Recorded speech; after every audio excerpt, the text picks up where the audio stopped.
আসসালামু আলাইকুম। ওয়ালাইকুম আসসালাম রহমতুল্লাহ। দেখেন সবক নম্বর 7।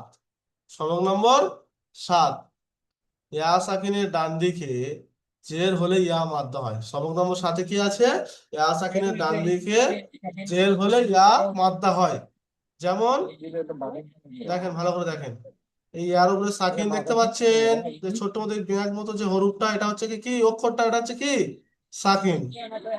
আর এই ইয়ার নিচে জের, এই ইয়ার নিচে কি জের, এই নিচে আলিফ।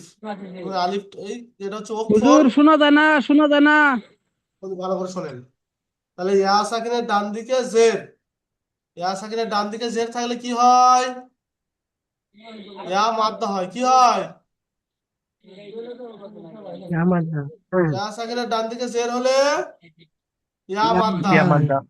হয়। যেমন কেমন ভাবে পড়বেন, যেরকম আলিম মাদ্দাকে একালিপ পরিমাণ টান দিয়ে পড়েছিলেন মনে আছে, ওরকম ইয়া মাদ্দাকে একালিপ পরিমাণ টান দিয়ে পড়তে হবে। যেমন কেমন ভাবে পড়বেন?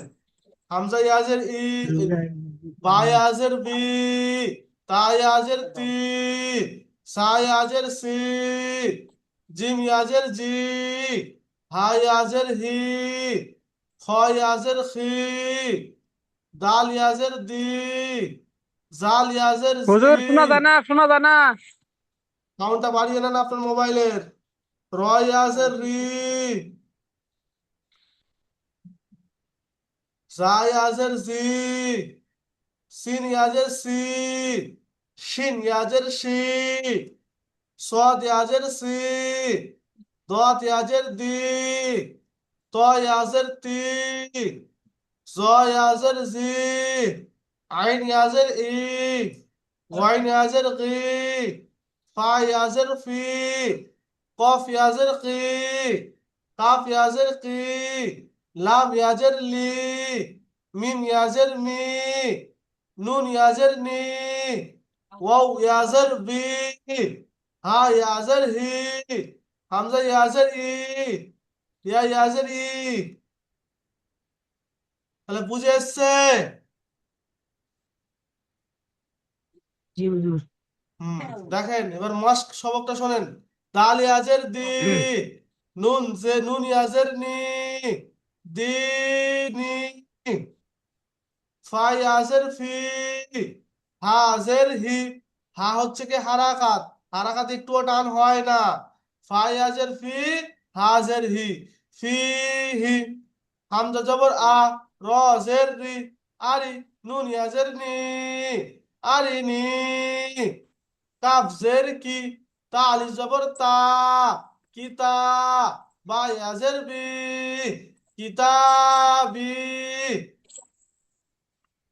হামজা পেশ উ, জাল, জিম ইয়াজের জি, উজি, বা পেশ বু, উজিবু। ইয়া পেশ ইউ, ও আলিফ জবর অ, ইউ অ, র ইয়াজের রি, ইউ অ রি। মিম জবর মা, ফা আলিফ জবর ফা, মাফা, তা ইয়াজের তি, মাফা তি, হা পেশ হু, মাফা তি হু।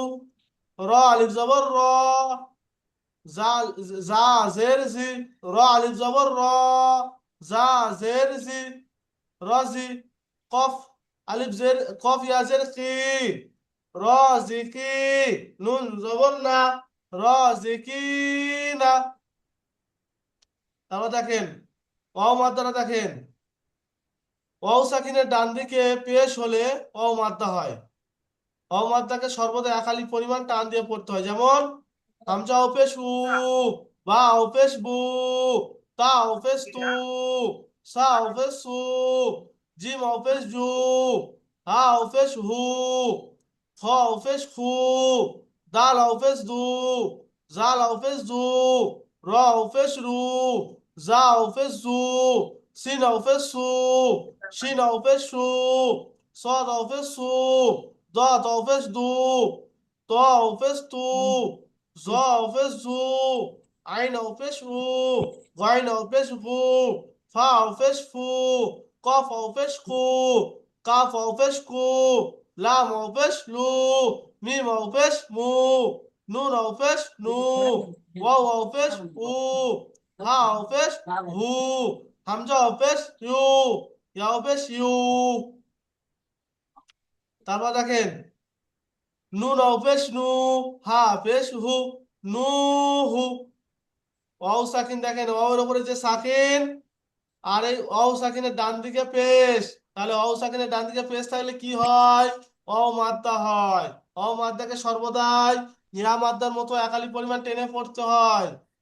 নুহু, তুরু, ত পেশ তু, র পেশ রু, তুরু, নুন পেশ নু, র পেশ রু, নুরু, ইয়া পেশ you, Ha ইয়াজের he, you he. ইয়া জবর ইয়া, কফ ওয়াও পেশ কু, ইয়া কু, মিম পেশ মু, ইয়া কুমু, তা জবর তা, কাফ ওয়াও পেশ কু, তাকু, নুন পেশ নু, তাকুনু, হা আলিফ জবর হা, র পেশ রু, হারু, নুন পেশ নু, হারুনু। দেখেন হারু, রুটা টান হচ্ছে কারণ বলেন তো, ওয়াও সাকিনের পরে পেশ, ওয়াও সাকিনের ডান দিকে পেশ এসছে, ওয়াও মাদ্দা। এখানে নুন কেন টান হচ্ছে না? নুনের ওপর শুধু পেশ, শুধু পেশ থাকে, শুধু পেশ থাকলে কি হয়? হারাকাত হয়। তাহলে হা আলিফ জবর হা, আলিফ জবর হা কেন? আলিফ মাদ্দা আছে, আলিফের ডান দিকে জবর থাকলে আলিফ মাদ্দা হয়। আলিফ মাদ্দা, ইয়া মাদ্দা, ও মাদ্দা, আলিফ মাদ্দা একটা মাদ্দা, তাকে একালিক পরিমাণ টান দিয়ে পড়তে হবে।